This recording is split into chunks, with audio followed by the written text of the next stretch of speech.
네, 오늘 5월 마지막 주 주일 이 거룩하고 또 아름답고 귀한 시간에 하나님을 향한 그 마음을 가지고 예배의 자리에 나오신 우리 사랑하는 그린빌 가족 한 분 한 분의 삶과 또 가정과 섬기시고 경영하시는 모든 일터 위에 지금 내 모습과 내 상황이 어떠하든지 변함없는 사랑으로 우리를 안아주시는 좋으신 하나님의 은혜와 축복이 더욱더 가득하시기를 주님의 이름으로 축원합니다.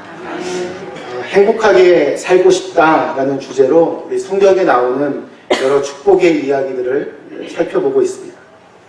오늘은 네 번째로 행복하게 살기 위해서 자기 스스로를 어떻게 생각해야 되는지, 어떻게 바라봐야 되는지, 어떠한 자의식을 가지고 살아야 하는지 좀 함께 같이 좀 살펴보려고 합니다. 가끔 그 로마 시대를 배경으로 한 영화를 보면 로마라고 하는 나라가 정말 대단한 나라구나라는 생각이 듭니다. 지금도 이렇게 설문조사 해보면 이탈리아 남자들이 가장 잘생기고 또 매력적이라고 그렇게 사람들이 말합니다. 그렇게 아주 잘생기고 아주 건장한 로마의 군인이 말을 타고 적진으로 이렇게 달려드는 모습은 로마를 배경으로 하는 영화에서 이제 자주 등장하는 신이기도 합니다. 그런데 보면 실제적으로는 로마의 군인들이 이렇게 영화처럼 마냥 이렇게 멋있는 것이 아닙니다.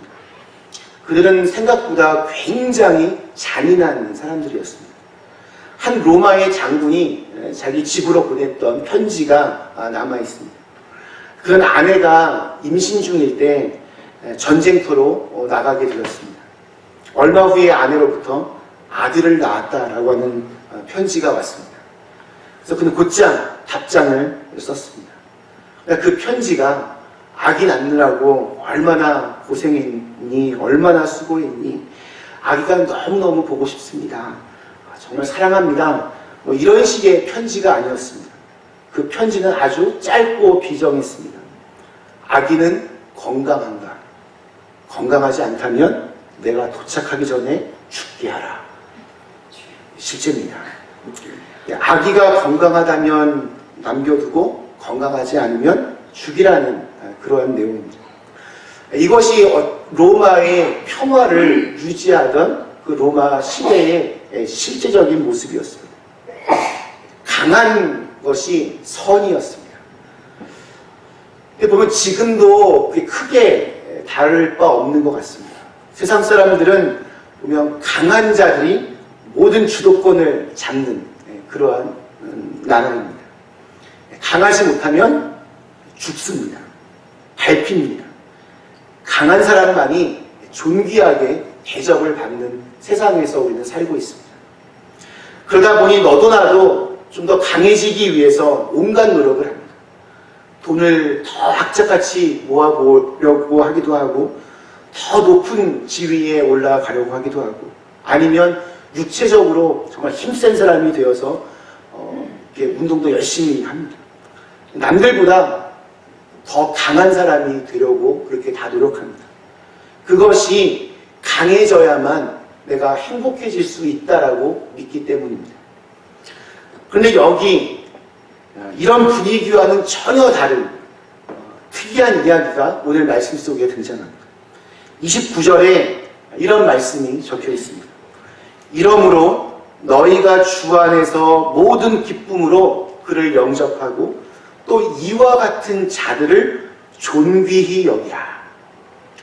지금 누군가가 이제 오는데 그를 환영하고 존귀하게 여기라고 말씀합니다.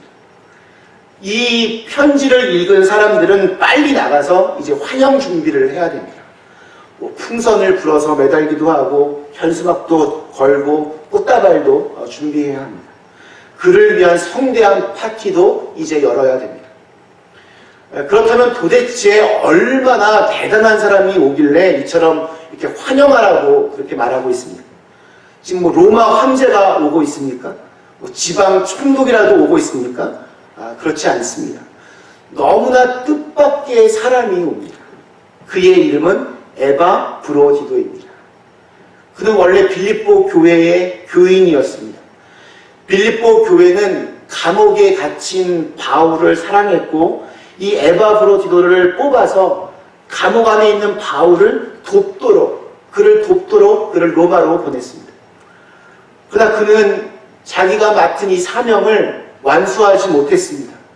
바울을 돕기는커녕 오히려 그곳에서 병이 들어 죽을 고비를 넘겼습니다. 오히려 바울에게 굉장히 짐이 되어버렸습니다. 그 내용이 25절부터 27절에 이렇게 나옵니다. 그러나 에바브로디도를 너희에게 보내는 것이 필요한 줄로 생각하노니 그는 나의 형제요 함께 수고하고 함께 군사된 자요 너희 사자로 내가 쓸 것을 돕는 자라. 그가 너희 무리를 간절히 사모하고 자기가 병든 것을 너희가 들은 줄을 알고 심히 근심한지라. 그가 병들어 죽게 되었으나 하나님이 그를 긍휼히 여기셨고 그뿐 아니라 또 나를 긍휼히 여기사 내 근심 위에 근심을 면하게 하셨느니라. 그러니까 보면 그는 이 에바브로디도는 자기의 몸 하나조차 제대로 돌보지 못한 일종의 실패자였습니다. 이런 사람을 뭘 그렇게 대단하게 환영하고 존귀하게 여기라고 지금 말하고 있는 것입니다. 우리 올림픽이나 뭐 큰 스포츠 경기 끝나고 거기에 국가대표 선수들이 우승을 하면 굉장한 환영을 받으며 이렇게 돌아오지만 만약에 예선 탈락하고 어이없게 지면 뒷문으로 조용히 들어오게 됩니다. 그런데 병이 들어서 자기의 임무 하나 제대로 완수하지 못한 사람을 이렇게 환영해 주라고 하는 이유가 과연 무엇입니까? 그 이유는 간단합니다. 하나님께서 그를 존귀히 여기시기 때문에 그렇습니다. 하나님의 나라는 약한 사람들도 존귀하게 여겨집니다. 우리는 하나님 나라의 백성들입니다. 더 이상 우리는 세상 나라의 원리대로 살지 않고 하나님 나라의 원리대로 삽니다. 세상 나라에서는 강한 사람만이 존귀한 대접을 받지만 하나님의 나라에서는 힘없고 약한 사람들도 존귀한 대접을 받습니다. 그게 하나님 나라의 원리입니다. 성경은 약하고 흠이 많았지만 얼마든지 존귀하게 된 사람들을 많이 보여줍니다. 요셉을 한번 보십시오. 요셉은 성경에서 가장 존귀한 자리에 있던 사람이었습니다. 그러니까 요셉은 원래 굉장히 약점이 많았던 사람입니다. 그러니까 요즘 말로 하면 비행, 청소년이 될 위험이 굉장히 많았습니다. 그는 어머니를 일찍 여의었습니다. 그의 어머니 라헬이 자기의 동생 베냐민을 낳다가 그만 일찍 죽게 되었습니다. 그 후 그는 아버지 아래에서 컸습니다. 아버지의 끔찍한 사랑이 오히려 이 요셉을 자기 중심적인 이기적인 아이로 처음에는 만들었습니다. 요셉은 혼자 알록달록한 채색옷을 입고 형들 앞에서 거들먹거렸습니다. 형들에게 미움과 견제를 많이 받았습니다. 그러다가 결국 애굽으로 팔려갔고 노예가 되었고 감옥까지 가게 되었습니다.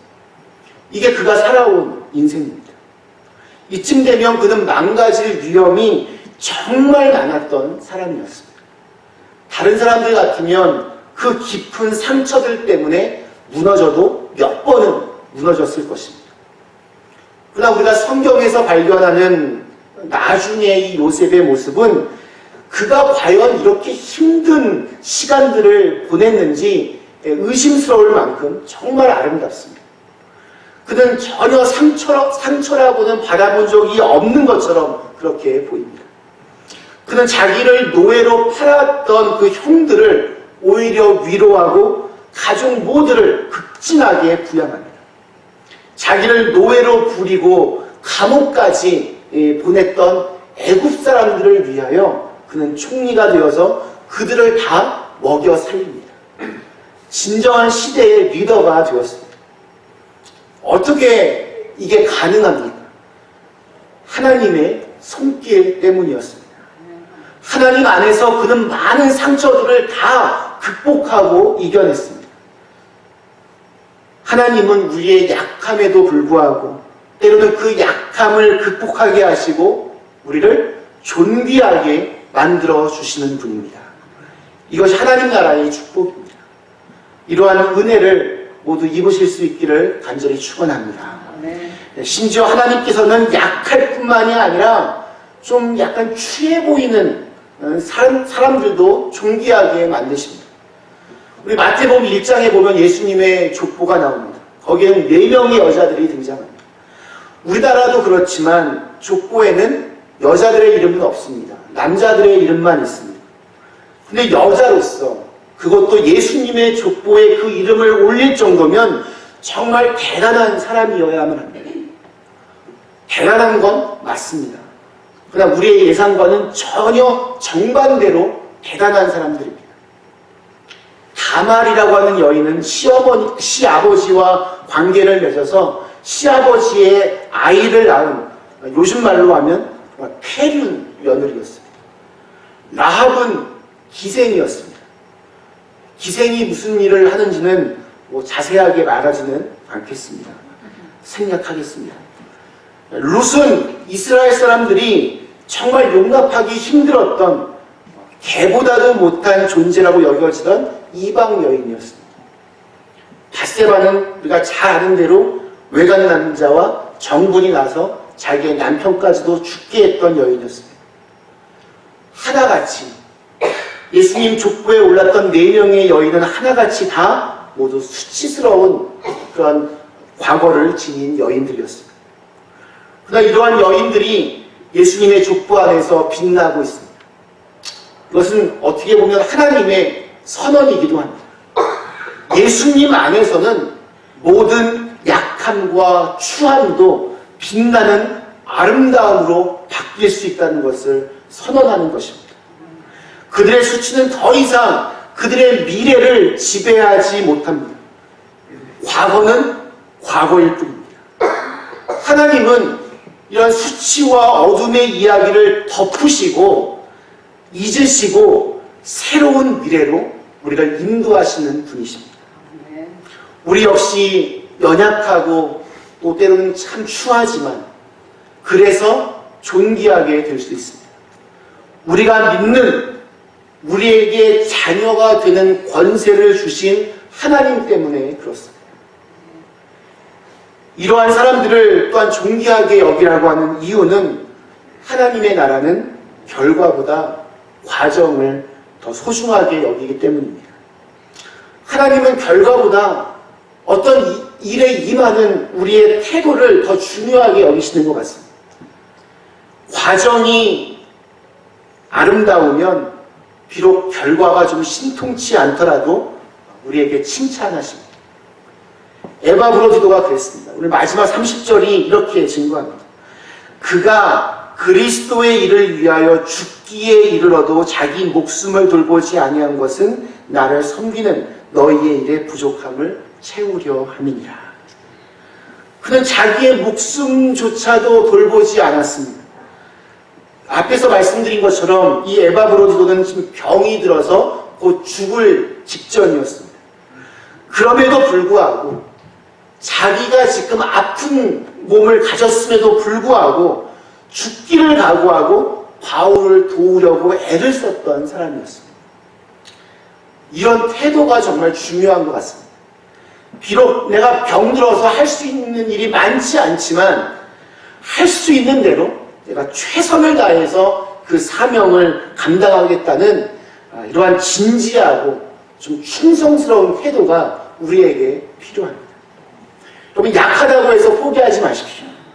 남들처럼 잘하지 못해도 많은 것들을 이루지 못해도 지레 겁먹고 주저앉지 마십시오. 열정으로 최선을 다하면 됩니다. 하나님은 그러한 사람들을 존귀하게 여기십니다. 오늘 말씀 초반부에 등장하는 또 한 명의 사람 디모데 역시 그런 사람이었습니다.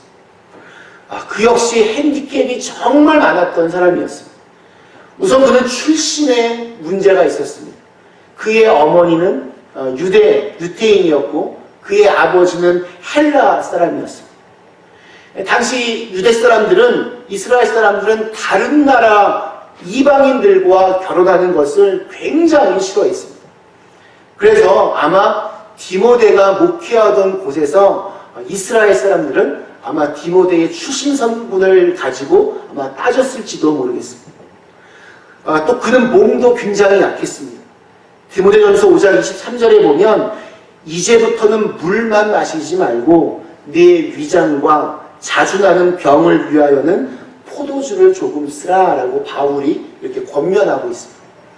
그러니까 옛날에 약이나 의료시설이 변변치 않을 때에는 포도주가 약품 대용으로 또 쓰였는데 이 구절을 통해서 디모데가 몸이 좀 허약하구나라는 것을 우리는 알게 됩니다. 게다가 그는 당시 소아시아에서 가장 규모가 컸던 에베소 교회의 목사가 되었습니다. 근데 그는 그런 교회를 담임하기에는 아직은 좀 너무 어렸습니다. 경험이 부족한 그에게는 좀 벅찬 일이었습니다. 디모데전서 4장 12절에 보면 그래서 바울이 디모데에게 누구든지 내 연소함을 업신여기지 못하게 하라라고 이렇게 말씀합니다. 그러니까 나이가 어리다라고 함부로 사람들이 얘기하지 못하게 하라, 이렇게 바울이 디모데에게 코치를 해줍니다. 디모데는 출생에도 약점이 있고 또 몸도 약하고 나이도 어려서 경험이 없었습니다. 핸디캡이 많았습니다.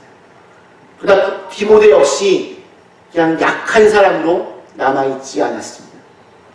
그런 약점 때문에 인생을 포기하지 않았습니다. 오히려 그는 한없는 신뢰를 바울에게서 받고 있습니다. 오늘 20절에 보면 이는 뜻을 같이 하여 너희 사정을 진실히 생각할 자가 이밖에 내게 없습니다. 디모데 얘기입니다. 22절에 보면 디모데의 연단을 너희가 안 하니 자식이 아버지에게 함같이 나와 함께 복음을 위하여 수고하였느니라. 그는 약함에도 불구하고 매사에 지극한 정성을 다했습니다.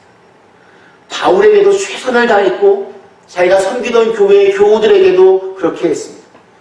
그는 그렇게 자기의 한계들을 극복한 리더십을 우리에게 보여줍니다. 저는 우리가 출생을 탓하지 않기를 원합니다.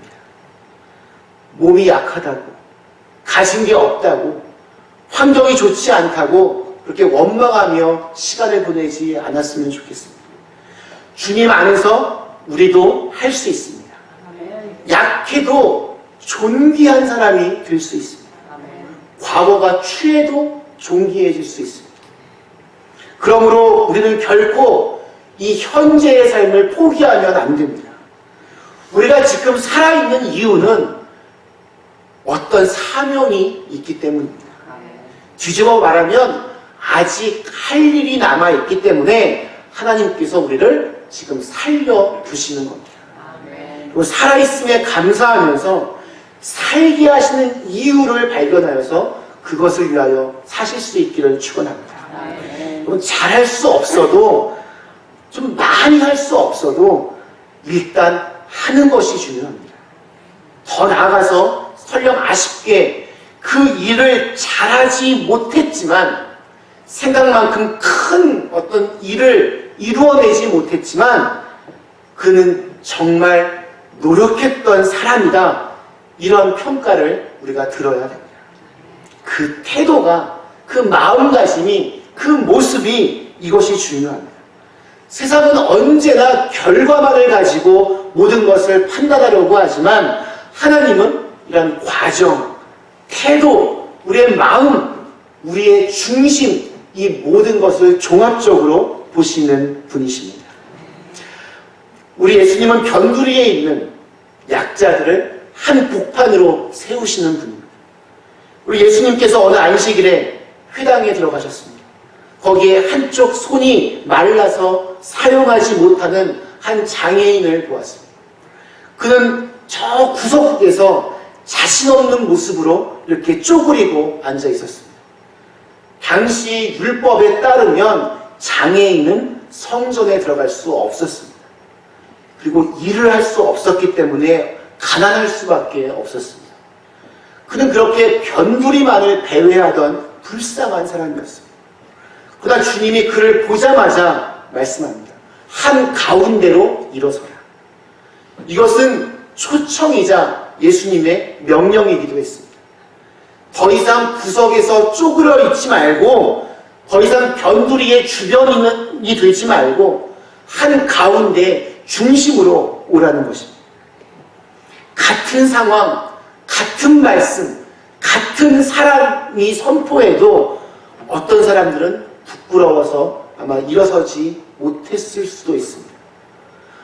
저는 장애인입니다. 그냥 여기서 조용히 숨어서 여기가 딱 좋습니다.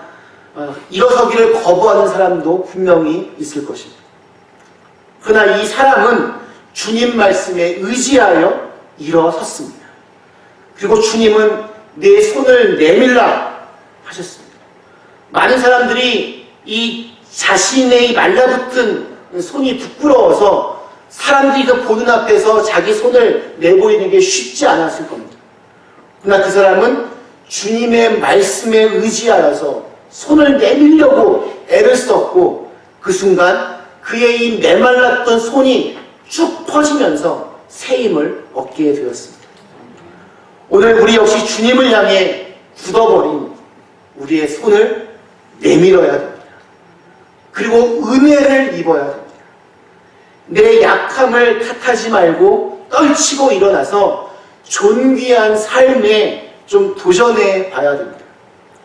근데 너무나 감사한 것은 하나님은 언제나 우리에게 말씀하십니다. 너는 보배롭고 존귀한 주의 자녀라. 말씀 마치겠습니다. 사랑하는 그린베이 가족 여러분, 저는 어렸을 때 세상에 대한 반항으로 정말 똘똘 뭉쳐 있었습니다. 공부도 못했고 나쁜 짓도 진짜 많이 했습니다. 근데 정말 너무나 감사한 것은 제 부모님은 그러한 저를 부끄러워해하거나 이제부터 넌 내 아들이 아니다, 이런 말씀하신 적이 한 번도 없었습니다. 물론 속은 시커멓게 타들어 가셨겠지만 그냥 그 모습 그대로를 사랑하셨습니다. 그리고 그 사랑 덕에 저는 여기까지 왔습니다. 그래서 앞으로 제 아이들도 제가 보고 또 배운 대로 있는 그대로 사랑하려고 노력할 것입니다. 공부를 못해도 내 자녀이고, 설령 방황을 하고 또 일탈을 해도 내 자녀입니다. 잘못하면 따끔하게 혼을 낼 때도 있지만, 세상적인 성공이 내 자녀를 사랑하는 기준이 될 수는 없습니다. 다른 사람이 어떻게 보든 제게는 가장 귀한 하나님의 선물입니다. 하나님이 저와 여러분을 볼 때도 마찬가지입니다. 우리를 존귀한 자녀로 세우시겠다고 하면 여러분 토달지 말고 그냥 그렇게 하십시오. 그렇게 하시는 것이 신상에도 좋습니다. 내 실수, 내 순간적인 잘못 크게 중요하지 않습니다. 내 연약함, 내 부족함, 내 약점, 내 실패, 아무것도 아닙니다. 정말 아무것도 아닙니다. 그러한 것들이 하나님의 자녀로서의 내 존귀함을 절대로 끊어내지 못합니다. 오늘 말씀 속에 등장하던 디모데, 에바브로디도, 심지어 그들을 격려하던 바울, 성경에 나오는 수많은 위대한 인물들, 우리가 똑같은 허물 많은 그런 인간들입니다. 그러나 그들은 현재의 행복을 살아냈습니다. 그들의 출신 성분, 환경, 어떤 결과, 업적, 그러한 것들로 얻어진 행복이 아니었습니다. 하나님의 존귀한 자녀로서의 그 끊을 수 없는 은혜와 사랑의 충만함이 그들의 인생을 지배했습니다. 조금은 부족해도, 조금은 못해도 하나님은 우리의 아버지가 되시며 우리의 구원자가 되십니다. 우리를 존귀하게 여겨주십니다. 이 존귀한 사랑의 마음을 언제나 가슴에 품고 언제나 내가 할 수 있는 일에 정성과 사랑으로 진실하게 그렇게 살아갈 수 있는 저와 여러분이 다 되실 수 있기를 주님의 이름으로 간절히 축원합니다. 우리 주신 말씀을 생각하며 잠시 우리 결단하며 기도하겠습니다.